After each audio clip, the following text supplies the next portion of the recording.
Unscrews the tank cap and then refuel the plane at high altitude. I saw the woman banging on the window to signal her boyfriend to hand out the liquor. Then she took a bite out of a bottle to refuel the plane high up in the air. But a bump in the plane almost threw the woman out. Seeing his girlfriend in distress, the man also broke out in a cold sweat, but all he could do was pass out another bottle of liquor. I hope the woman will finish the task soon. And women have learned their lesson. Hold the bottle tightly and successfully fill the tank with all the spirits. The other side of the boyfriend surprised to find the needle of the fuel gauge began to rise and rise. Then the woman also skillfully filled the other bottles of wine into the tank. When the liquor was finished, the woman began to return the way she had come. Thanks to inertia, she was thrown back into the cabin without a chance. Watch the oil dial rise. Two people hanging hard can finally put down. Thought they'd be able to get home on this fuel, but it didn't take long for the woman to notice. The clouds ahead twinkled with thunder. Then, to their horror, they saw a large cumulus cloud in front of them. I saw an apocalyptic scene before me. The woman was suddenly afraid, but to stay on course, they had to get in there. But soon the bad conditions in the clouds scared the man. He quickly unbuckled his seatbelt. Let a more experienced girlfriend fly the plane. In such a dangerous environment, women are no guarantee of safety, so she made a bold decision. I saw her pull on the lever. Then the plane began to climb rapidly. Soon they were through the clouds and high into the calm air. But the woman got altitude sickness from flying too high. I felt dizzy and dizzy. Then he fainted on the joystick. The plane was plummeting uncontrollably. It won't be long before it crashes. Fortunately,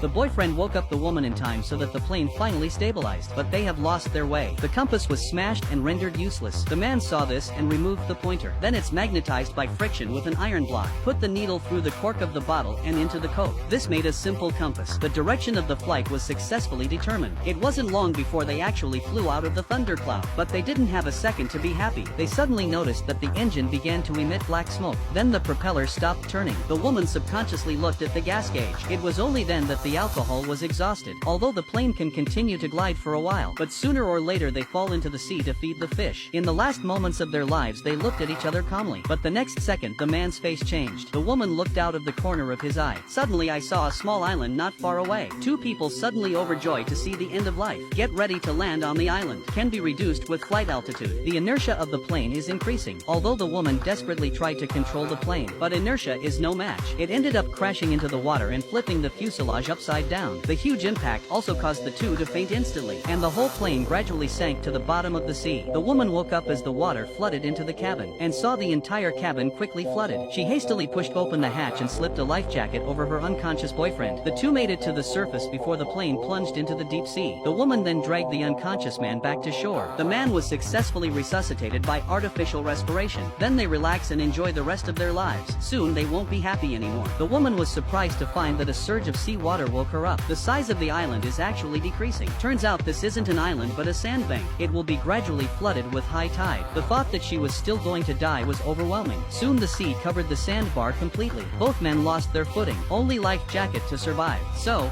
friends, do you think they can be saved?